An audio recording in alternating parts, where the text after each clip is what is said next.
I'm not even mad. No rant incoming, even though we got duck walked right out of the building. Yeah, no.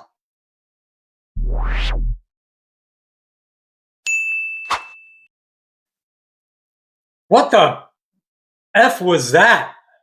Dude, you got to be kidding me.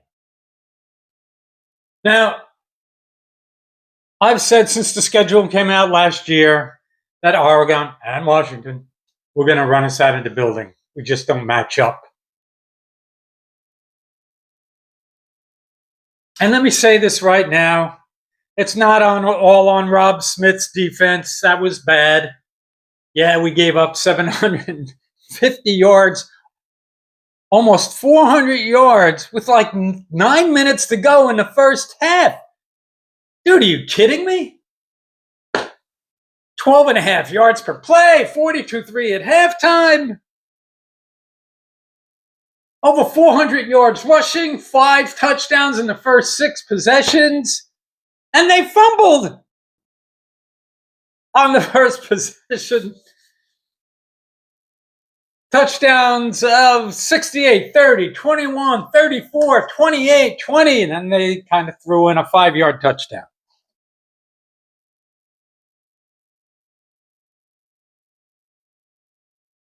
And no, it's not an NIL issue. Fonseca, Richie, David Anderson, and Politi.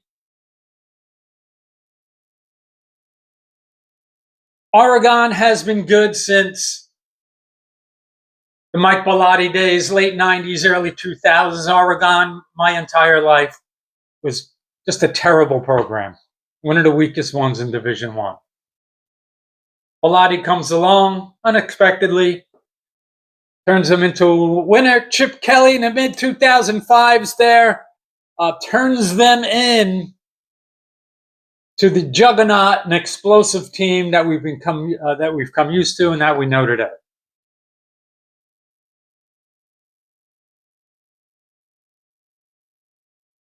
And, Oregon, more so then because the national scope of the game and everything, with social media and digital assets kind of has made the world smaller. Oregon, the Northwest had 0 recruiting advantages. None. It's not New Jersey, Pennsylvania, Ohio.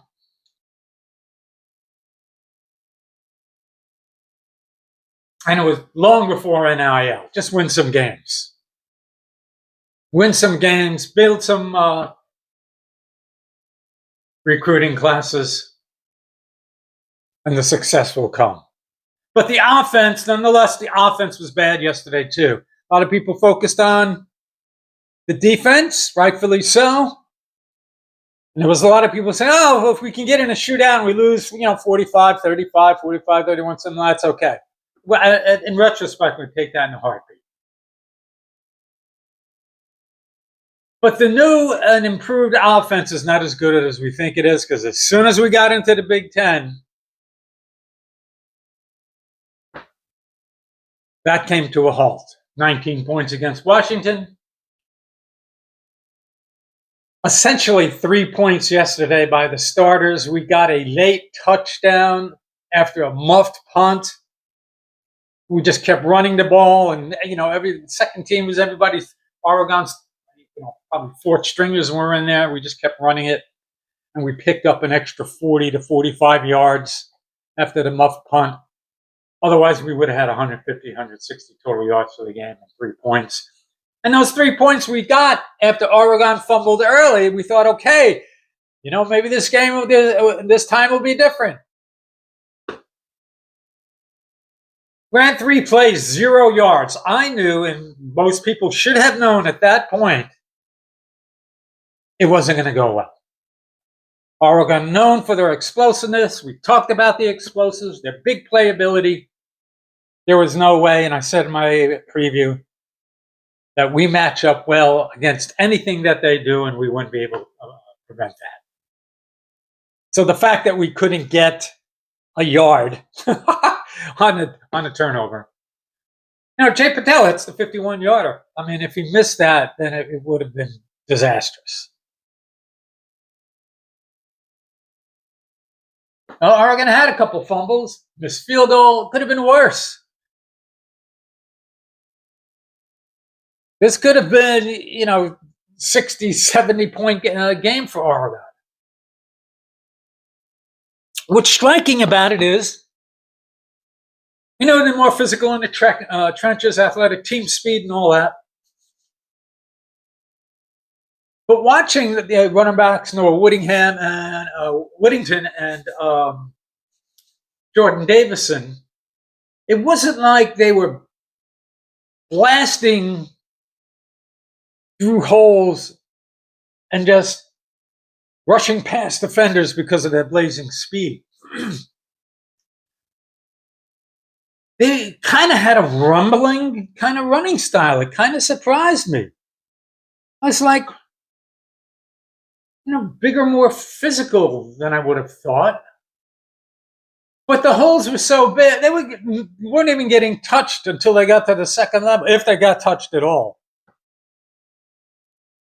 Receivers, once again, wide open all over the place. Guy's not in position, can't make tackles, same nonsense. Team captain Jordan Thompson after the game. You got to be there to make the play. If you're not there, if you're not set, it's pretty hard to make a play, even if you know a play is coming. And he kind of, the headline on NewJersey.com from him was he's sick to his stomach. We should be.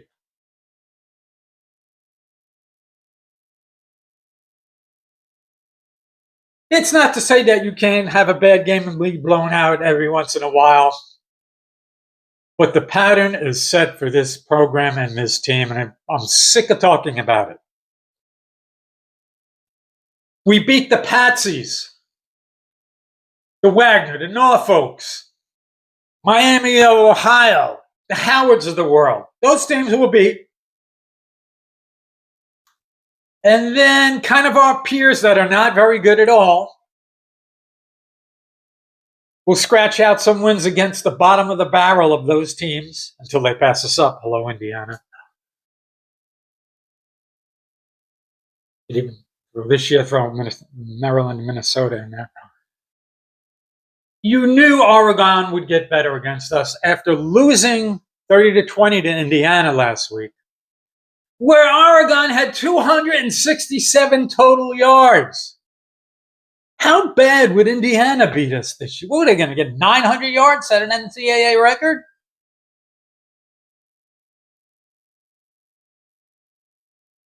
And oh yeah, by the way,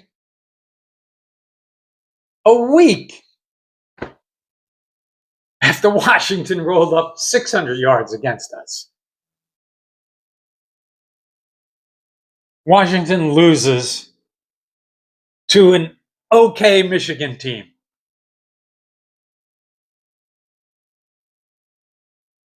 Damon Williams threw 3 picks. Washington rushed for 40 yards on 20 carries. This isn't Jim Harbaugh's Michigan team. This is an erratic team.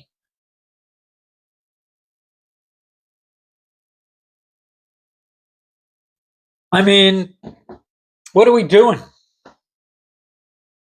Vanderbilt beats LSU. They beat Alabama this year. They beat South Carolina this year. Last year, they beat South Carolina this year when they were ranked. South Carolina's fallen off a little bit. Hard schedule. They're in the top 15 at 6-1. Vanderbilt. They're essentially the Northwestern of the SEC. And it's the SEC. Virginia's top 15 at 6-1. BYU and Utah. Again, no natural recruiting advantages in that area of the country. Top 25. Cincinnati is 6-1 in top 25. I mean, what the hell are we doing? Who was it the other day? What were the guys from the night report? Rutgers Rant? Maybe it was Fonseca. Maybe it was somebody. when is there going to get here? Coach always says, we're going to get there. We're going to get there. And I get that progress isn't linear, straight line to the top.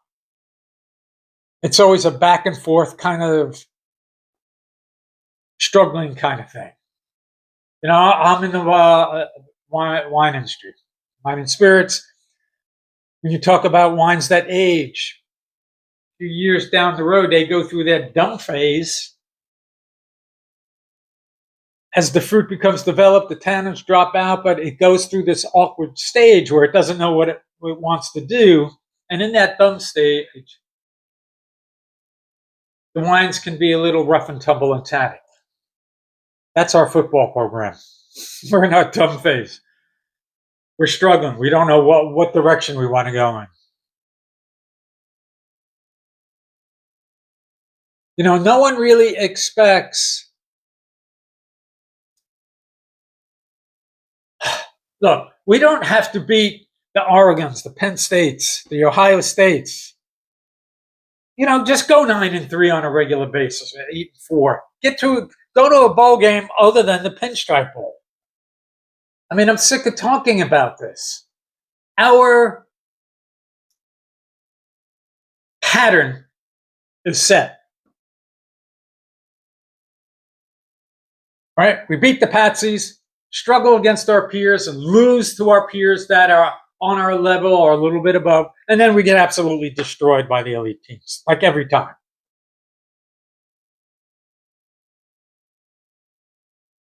It has to be, and I've talked about this a lot. Coach talks about, it's culture, it's not scheme, it's scheme. It's scheme philosophy. That's the constant. We play the same way year in, year out, regardless. With the exception of the offense of allegedly being better this year, but we see how they're coming back to the back. Oregon yesterday had 6 receivers. 6. Averaged 16 yards per catch or more. That's pretty efficient. I think they only completed 15 to 20 in the passing game. 4 averaged 20 yards or more. They averaged 11.5 yards per rush, with 7 guys averaging 7 yards or more, including Dante Moore, quarterback.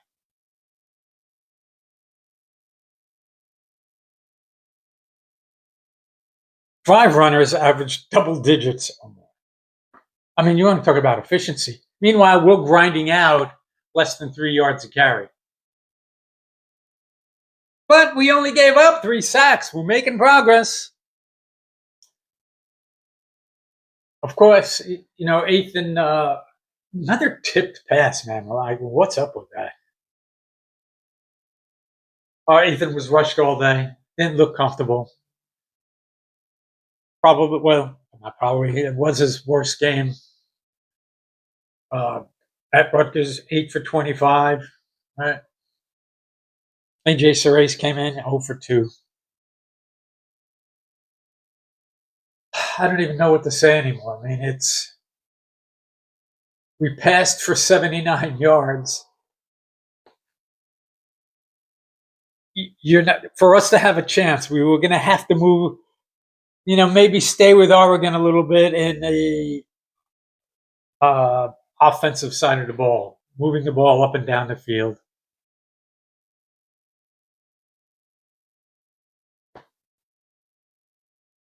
And we averaged 2.9 yards per rush, but again, a lot of that came on the last drive where we got 40 to 45 yards. And all the backups were in there, and we were getting, 3 to 4 to 5 yards a pop. Antoine scored at the end on a 7-yard touchdown. Otherwise, we would have had like 2.5 yards per carry and 70 yards rushing.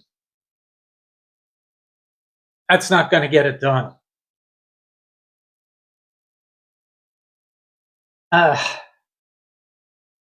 I mean, we're not even competitive.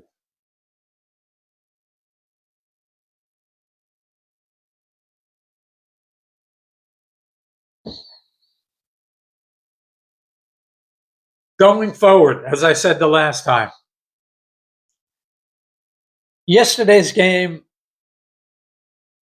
wasn't even that big a game. Some people, a couple guys commented on in the comments, "Oh, it is a big game. It's homecoming. People are going to be there watching." A big game is if we're both 5-1 and we're fighting for a spot near the top of the heap in the Big Ten. This was not a big game. In fact, I'm a season ticket holder.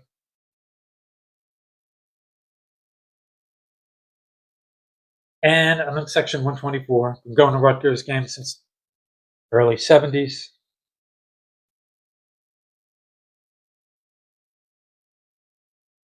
And I didn't go to this game because I didn't want, and I can't remember the last time I did that, because I knew we were going to get run out of the building. And I didn't want to go through all the BS with the traffic. Apparently, yesterday was a nightmare with the amount of people and parties and parking that was jammed up. Get home late at night, taking an hour to get out of the stadium to watch Rutgers get blown out. Wasn't going to do that. And it was a good decision.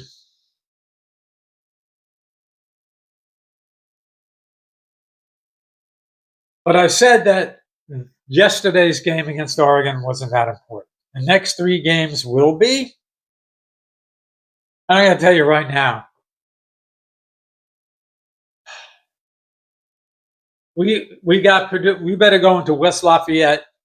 Purdue loses 19-0 to Northwestern. By the way, it's a good thing we don't play Northwestern. They're 5-2. If we got embarrassed by them, it would be a total disaster. But even Northwestern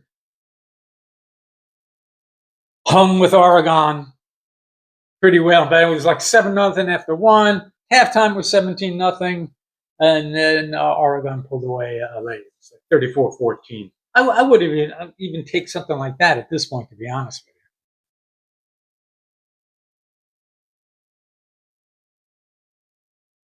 Northwestern rushed for 229 yards against Purdue yesterday in that 19-0 win. Go in there and take advantage and run all over them. Balance that out with an efficient passing game. Get Ethan back on track. And Purdue, who has had some ability to move the ball and score in their first several games, is kind of falling back a little bit. It would be an embarrassment if we allowed Purdue to hang around with us.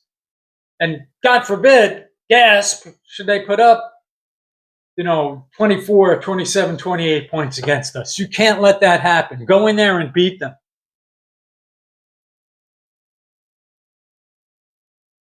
Then it's on to Illinois. I originally thought this was a game we can kind of compete with. They're not so superior to us in talent or scheme, but they're efficient, both sides of the ball. And this is looking more like a non-winnable game. But it's a game we're going to have to win before we go home to Maryland, who lost to UCLA 20-17 yesterday. Malik Washington was not great.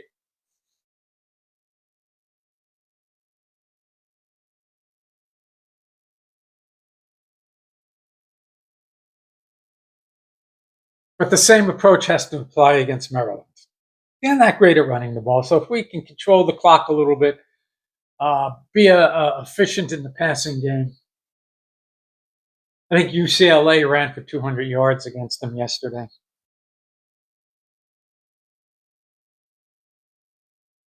So not unlike, our game against Maryland last year.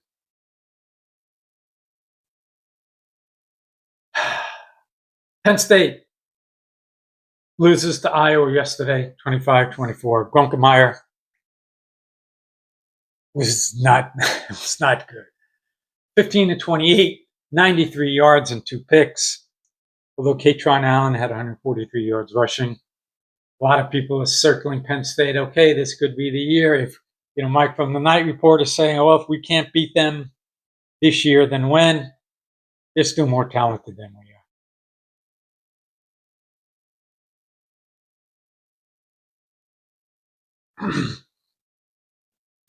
For the NIL guys who think that's the answer to everything, the $1 million man, Mark Grunowski, most wins in Division I history at quarterback,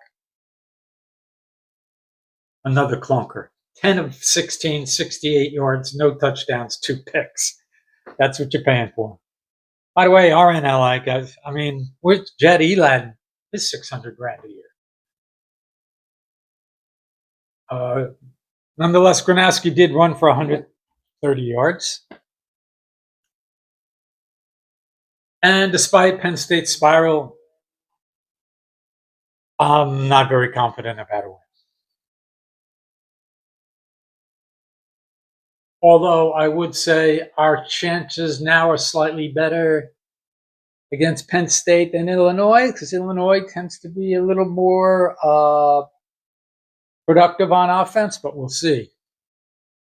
I'm not confident we'll beat Penn State. There's not much left to say. Just hate when a game turns out like it's going to turn out, and it does. And in many ways, it was worse.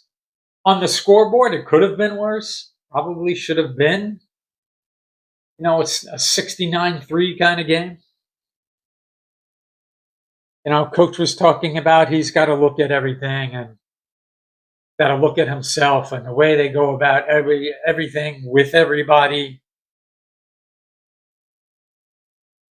And they have to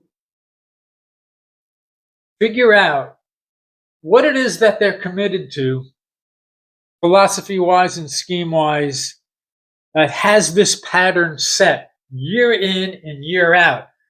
It's not like we lose, to Oregon. It's not like, we lose to Oregon 45-35 and, beat Iowa 27-24. We mix in some good wins with some close games. It's the same pattern. We get destroyed by the big guys. We lose to the good Big Ten teams. We only beat the bottom of the barrel big teams. And then we beat MAC teams and FCS teams. We're in this box we can't get out of.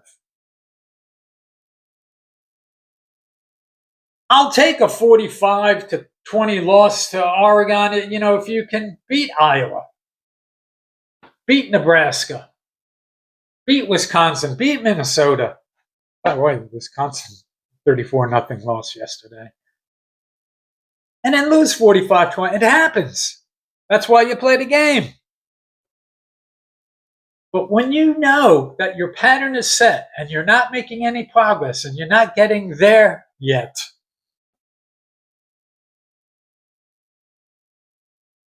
and I know this isn't going to go over well because we're now entering a different corporatized NCAA world and world in general,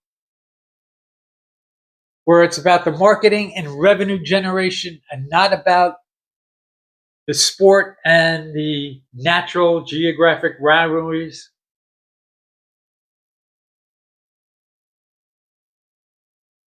But maybe we just shouldn't be in the Big Ten. Seriously. We're not as bad as those old Northwestern teams that got kicked out years ago. 0-11, whatever they were.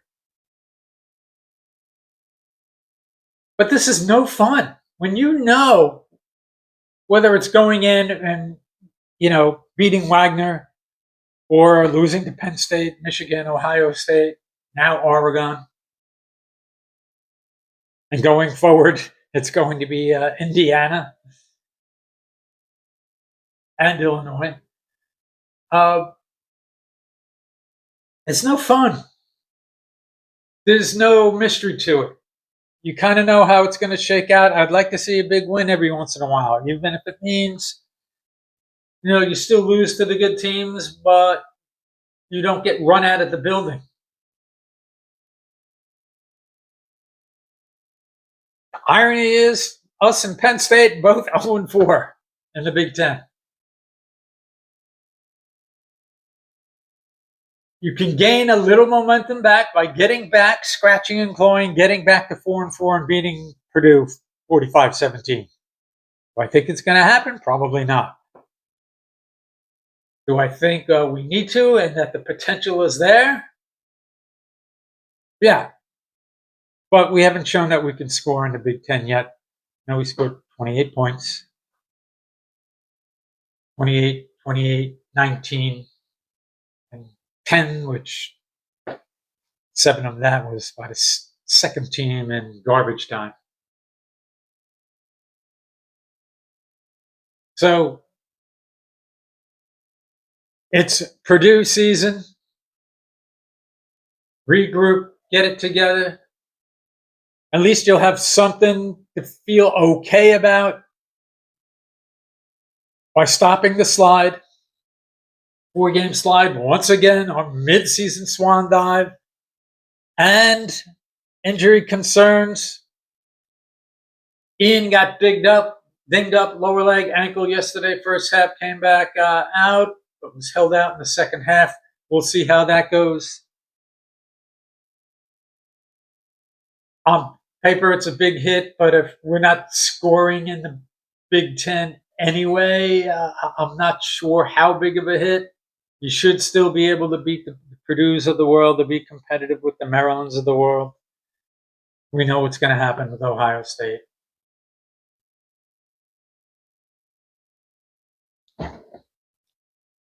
The patience of the new administration, we'll see. Not sure.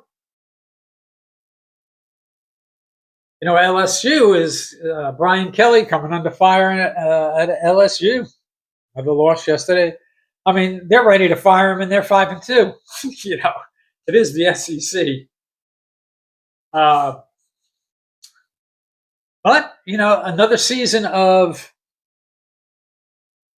coulda, woulda, shoulda.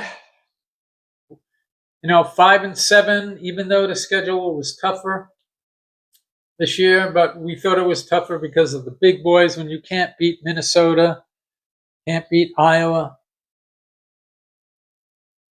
get dog walked by Washington, who was 6-6 last year. They're making the step. We'll see how the rest of the season shakes out. The optimistic view is when Maryland comes to SHI in a few weeks. That game could mean a bowl bid. That means we'd have to beat Illinois. We know we're not beating Ohio State. That could get ugly too.